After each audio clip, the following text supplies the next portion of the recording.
Welcome back to Kilimo na Biashara Show. Thank you so much for staying with us. And this is the fun bit. Well, what I'm holding right here is the giant African land snail, one of the varieties best known for its meat.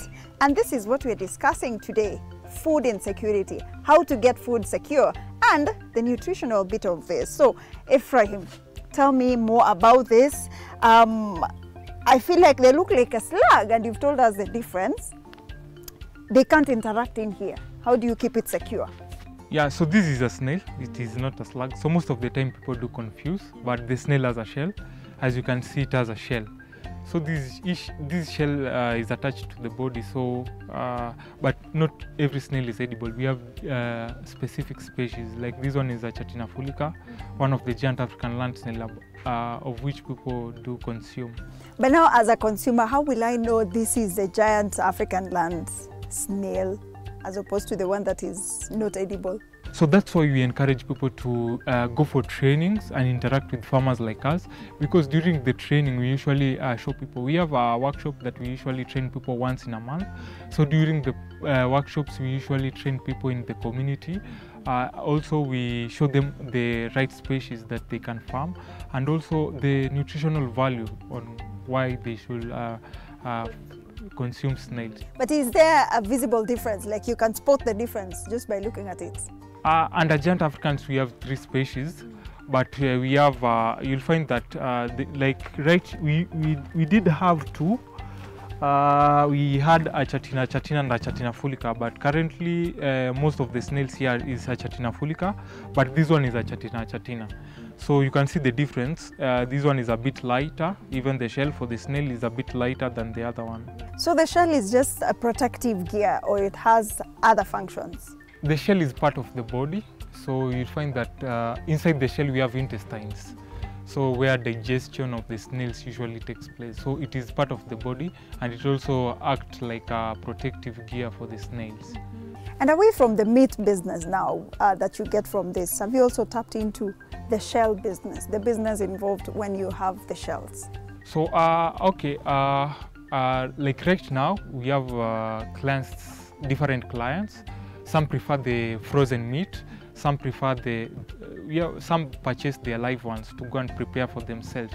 So for the ones that prefer the frozen ones, when we remain with the shells, we are now planning to start formulating poultry feeds from the shell, because it is 98% rich in calcium carbonate.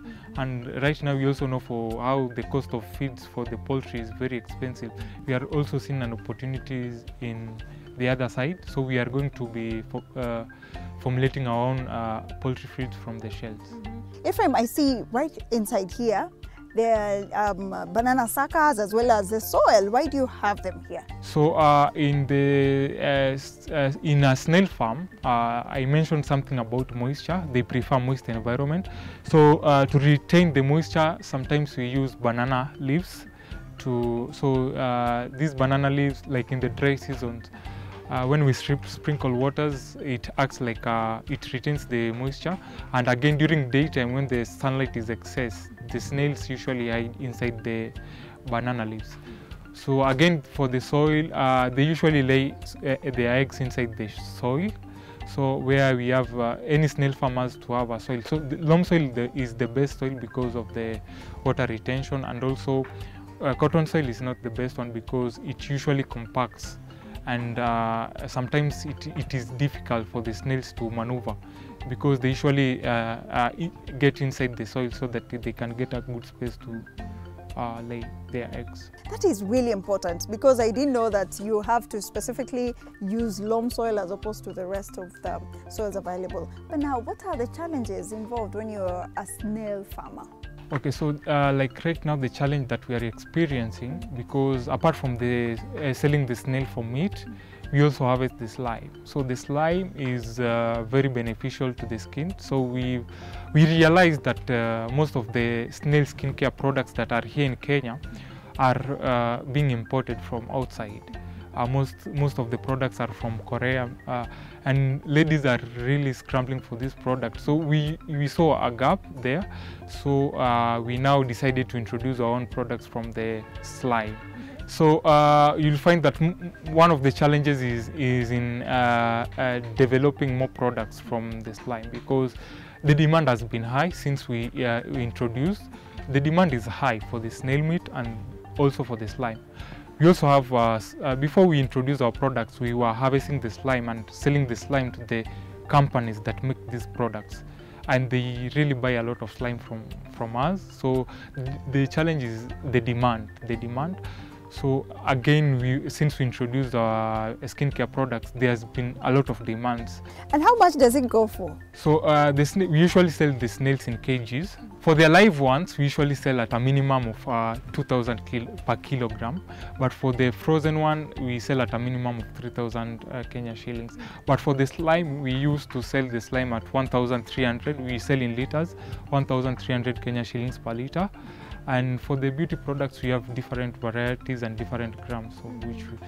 But I'm curious, how do you normally collect the slime? We have different, the procedure, we have three procedures. The first one is using a stimulating solution that we make from citric acid. And the second one is using a dark room with a certain temperature where we can harvest the slime.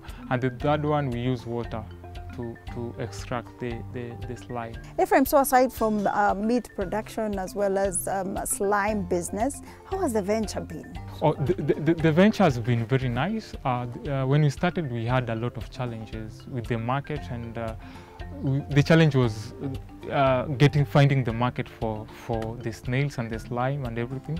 But currently, the challenge is meeting the demand. Right now, that is the challenge. So we are tackling this issue by we usually train farmers. So we have a group of farmers that we've trained.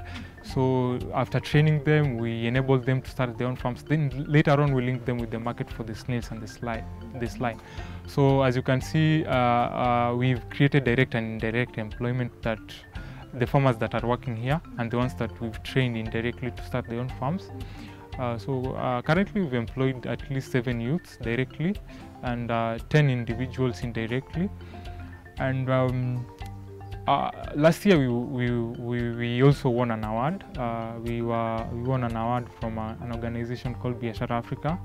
I was really glad that I won the Youth-Owned Business of the Year. Again this year, last week I was shortlisted to a Youth Business International Program. I traveled to UK and got to network with a lot of people who are going to help us in growing. Again, this year I also demonstrated our skincare products to United States to Kenya Ambassador Meg Whitman, and she promised that she's gonna connect us with the export market. So these are some of the opportunities that we've achieved, and also partnering with City Shamba as also, like last year when King Charles III came in Kenya, we were also pleasured. It was also a pleasure for us to demonstrate what we do. So he saw what we do and he was very excited. Yeah, so we are hoping that in at least 5 years we are going to create more jobs, because unemployment is a very big challenge right now. Even you have seen with the demonstrations that are going on. So we are hoping that we'll have our own restaurants, because most of our clients we've realized are from the islands and there's no restaurants there. We have restaurants, but they are not a lot. So some come for the snails, but when we have the restaurants, it will be easier for them to come and access the well-prepared snail meat. Wow, that's quite interesting. So you plan to come up with a snail restaurant. But I'm curious, why is that? I think with that it will be easy to change the Kenyan mindset and also to reach out to our customers. And again, we want to have our own beauty shops where people can come and access our different varieties of skincare products. Again, we want to tap into the export market. Currently, we have demand from Germany. We've gotten demand from people who want a certain kgs of snails each and every week, the oven dried. We also have the oven dried. And also the skincare products. So We want also to tap into the export market. Hopefully by the end of the year we'll be exporting our products to the United States. And yeah, as you can see, this is a huge number that we are going to create employment. Also, there is huge demand. There is huge demand and it has a very good business potential. But now, how does snail really taste? The snail is very delicious, you know. Even most of the Kenyans, let's say, again, according to our findings, the younger generation are really embracing new alternative sources of food, even protein. So they have no problem with the snail delicacy, but the older generation are finding it awkward, but we've managed at least to change other people. Most of the people right now have embraced the delicacy. So because during the workshops we also cook with them, we do some practicals, show them how to extract the snail from the shell, how to wash it, because before cooking it you have to wash it to get rid of the slime. When you are cooking it, you do not have the slimy part. So how do you normally protect them, especially to ensure that they don't leave their cages? So we have some nets, as you can see. We have different, I said we have different structure, but we usually use some nets and some mesh wires. This one really helps because snails also have predators. We have predators like lizards, rats, snakes. So with the nets and the wire mesh, it is easier for us to protect the snails from certain predators and also insects. Ephraim, this is a net right up here. Does it get affected by rain? Because I can imagine it can pass through to the cages. They don't get affected with the rains. But for the sunlight, there has to be a shade. But for this space, we have trees, so it is good for us because we don't have directive sunlight.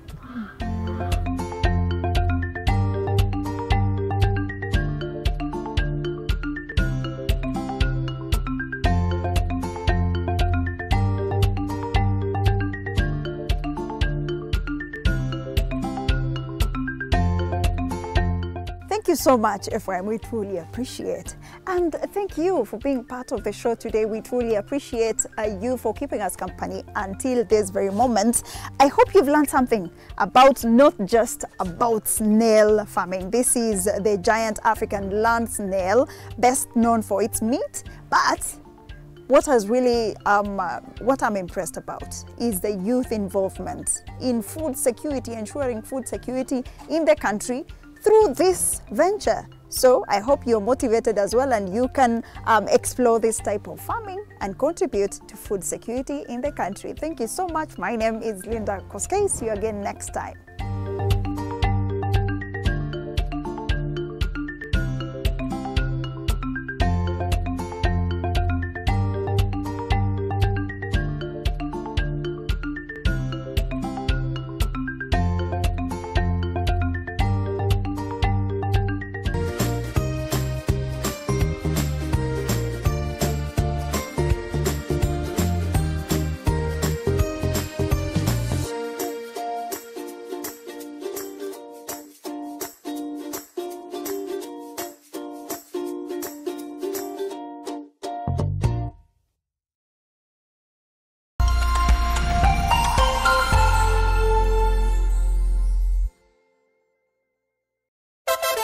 Wapwani mpo, Kilifi na Kwale tumewasili. Sasa unaweza burudika na Star Times DTT kila maeneo ya miji ya Kilifi na Kwale. Tumbuika na vipindi kemkem vya kusisimua katika station yetu mpya ya Rainbow TV Plus kuanzia Julai tarehe 1. Rainbow TV Plus, kina cha burudani. Wasiliana na customer care yako nambari 0719 077 077 hivi leo. Upate taarifa zaidi pa kununua DTT Star Times decoder. Uenjoy zaidi ya channel 75 local na international. Usiwachwe nyuma. Star Times. Enjoy digital life. Asante kwa kunipigia simu. Simu yako nitaipokea kwa muda usiokuwa mrefu. Je, unajua kuwa wimbo wa taifa wa Kenya ulitokana na wimbo wa Kipokomo, mojawapo ya kabila za pwani nchini Kenya? Wimbo rasmi ulitungwa na Thomas Johnson Kalume. Ili kuset asante kwa kunipigia kama skiza tune yako, dial *811 *622 #.